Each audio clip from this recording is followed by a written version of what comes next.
போறதை விட்டுட்டு மேல் நடவடிக்கை எடுங்கன்னு டிவிக்கு அறிக்கை விட்டுருக்காங்க இந்த டாஸ்மாக் விவகாரத்துல. டிவிக்கே முதல்ல வர சொல்லுங்கண்ணே. ஸ்கூல் பசங்க மாதிரி உட்கார்ந்து பாலிடிக்ஸ் பண்ணிருக்காங்க டிவிக்கே. என்ன சினிமா ஷூட்டிங்ல இருந்து அரசியல் பண்ணுவாங்களா? என்ன டிவிக்கே சினிமா ஷூட்டிங்ல உட்கார்ந்து பாட்டு பாடிக்கிட்டு நடிகைகளோட இடுப்பை கிள்ளிக்கிட்டு அரசியல் பண்ணிட்டு இருக்காரு விஜய்.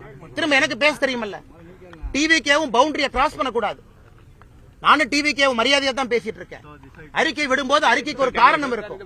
நான் என்ன விஜய் மாதிரி உட்கார்ந்து நடிகைகளோட இடுப்பை கிள்ளிக்கிட்டு உட்கார்ந்து டான்ஸ் ஆடிட்டு அங்கிருந்து அறிக்கை கொடுத்துட்டு இருக்கேனா? நான் களத்திலிருந்து போராடி கொண்டிருக்கின்றேன். களத்திலிருந்து பேசுறேன். இதென்ன ஒர்க் ஃப்ரம் ஹோம் பாலிடிக்ஸா விஜய்க்கு? என்ன ஒர்க் ஃப்ரம் ஹோம்? நாடகம் யாரு பண்றாங்க? யாரு விஜய்க்கு 50 வயசுல அரசியல் வரணும்னு தோணுச்சா? 30 வயசுல எங்க போனாரு? 50 வயசுல காலைல புத்தா எழுப்பிவிட்டு நடிகர் விஜய் அரசியலுக்கு வர சொன்னாரா? விஜய் யாரோட பி டீம்? நாடகம் யாரு பண்றாங்க? பிஜேபி பண்ணதா விஜய் பண்றாரா? நாடகம் பண்ணுவது விஜய், நாடகம் பண்ணுவது டிவிக்கு. திராவிட முன்னேற்ற கழகத்தினுடைய பி டீம் தான் விஜய். இன்னைக்கு நான் ஆணித்தரமா உறுதியா சொல்றேன்.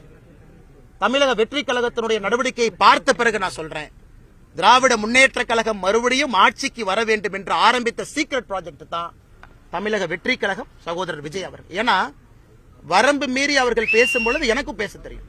மரியாதை கொடுத்து மரியாதை வாங்கிக்கணும். சும்மா இந்த குசி ஆனந்த் உட்கார்ந்துகிட்டு இந்த அறிக்கையெல்லாம் கொடுக்க கூடாது. நீ எல்லாம் ஒர்க் ஃப்ரம் ஹோம் பாலிடிக்ஸ் பண்ணிட்டு இருக்க. களத்துக்கு வா.